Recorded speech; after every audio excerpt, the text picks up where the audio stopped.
بسم اللہ الرحمن الرحیم۔ محترم سامعین و ناظرین، السلام علیکم ورحمۃ اللہ وبرکاتہ۔ امید ہے آپ اللہ تعالیٰ کے فضل و کرم سے خیریت سے ہوں گے۔ اللہ تعالیٰ آپ کو، آپ کے اہل خانہ کو ہمیشہ اپنے حفظ و امان میں رکھے۔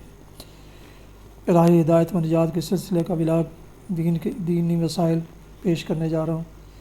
جن دوستوں نے ابھی تک میرے یوٹیوب چینلز کو سبسکرائب نہیں کیا، ان سے گزارش ہے کہ سبسکرائب کر کے لائک کر کے بیل آئیکن کو ضرور پریس کر لیں، تاکہ آنے والے ایسے روحانی اور قرآنی ولاگ جو باعث خیر، باعث برکت اور باعث ثواب ہیں، ان تک باقاعدہ اور بر وقت پہنچتے رہیں۔ شروع کرتے ہیں دینی مسائل۔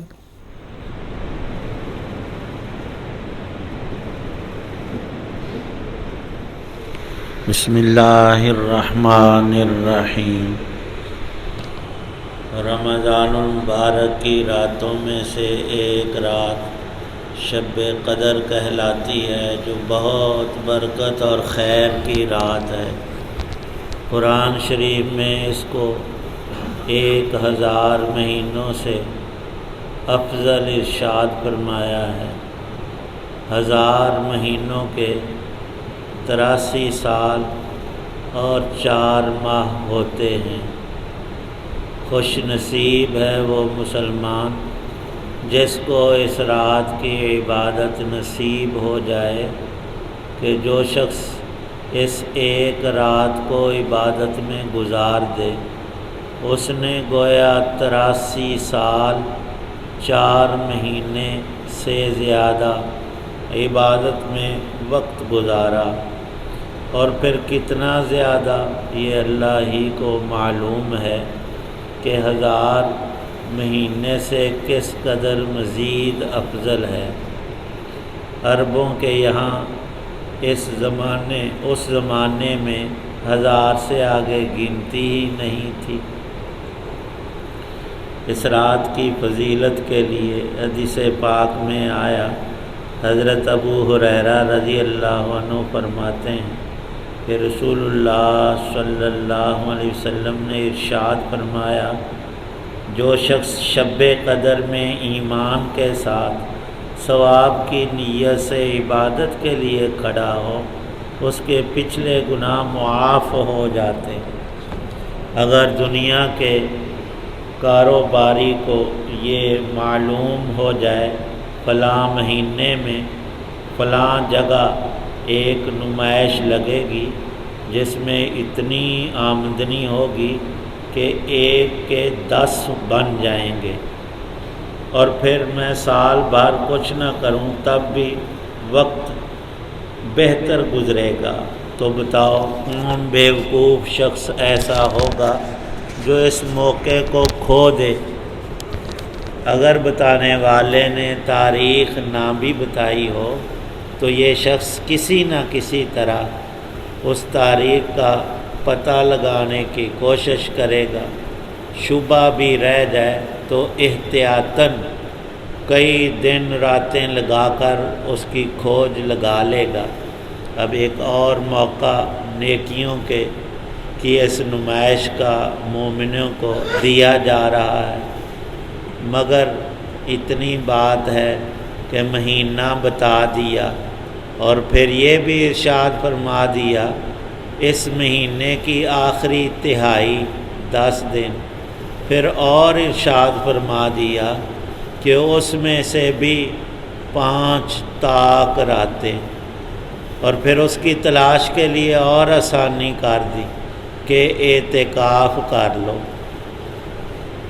حدیث پاک میں اس رات کھڑے ہونے کا مطلب یہ لکھا ہے کہ نماز پڑھے، اور اسی حکم میں تلاوت قرآن پاک، ذکر اللہ اور ثواب کی امید کا مطلب اہل علم فرماتے ہیں ریاکاری اور بدنیتی سے نہ ہو، بلکہ اخلاص کے ساتھ اللہ کی رضا، ثواب کے حصول کی نیت سے ان طاق راتوں میں عبادت کرے۔ خطابی علیہ الرحمہ فرماتے ہیں کہ ارشاد فرمایا، ایمانا و احتسابا، ثواب کا یقین کر کے بشاشت قلب سے دل کی خوشی کے ساتھ اس رات میں عبادت کرے، بوجھ نہ سمجھے، بد دلی کے ساتھ نہیں۔ اور کھلی بات ہے جس قدر ثواب کا یقین اور اعتقاد زیادہ ہوگا اتنا ہی عبادت میں مشقت برداشت کرنا آسان ہوگا۔ یہی وجہ ہے جو شخص قرب الہی میں جتنی ترقی کرتا ہے عبادت میں اس کا انہماک زیادہ ہو جاتا ہے۔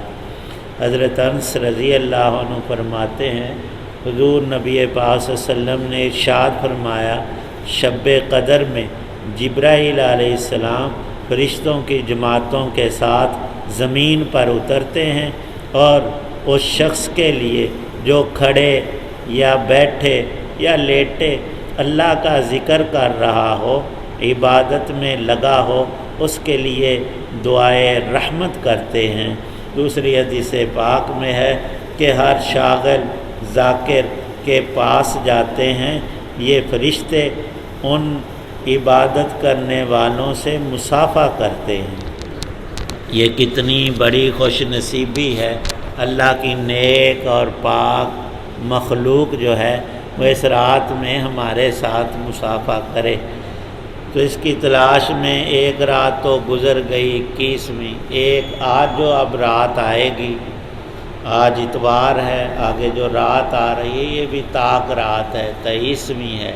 کوشش ہم سب کو کرنی چاہیے کہ یہ رات پوری عبادت میں گزرے، پوری نہ ہو تو آدھی نہ ہو سکے تو کم از کم تہائی چوتھائی حصہ مسجد میں یا گھر میں جہاں بھی سہولت ہو، اللہ پاک ہم سب کو توفیق عطا۔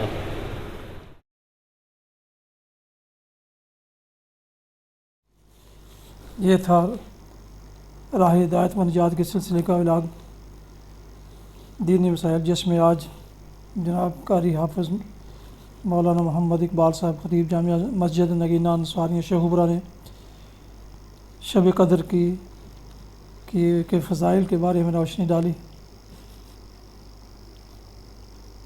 جن دوستوں نے ابھی تک میرے یوٹیوب چینل کو سبسکرائب نہیں کیا ان سے گزارش ہے کہ سبسکرائب کر کے لائک کر کے بیل آئیکن کو پریس کر لیں، اور مناسب سمجھے تو دوستوں سے بھی شیئر کر لیں تاکہ وہ بھی اس کار خیر و کار ثواب میں اپنا حصہ حاصل کر سکیں، اس کی برکات سے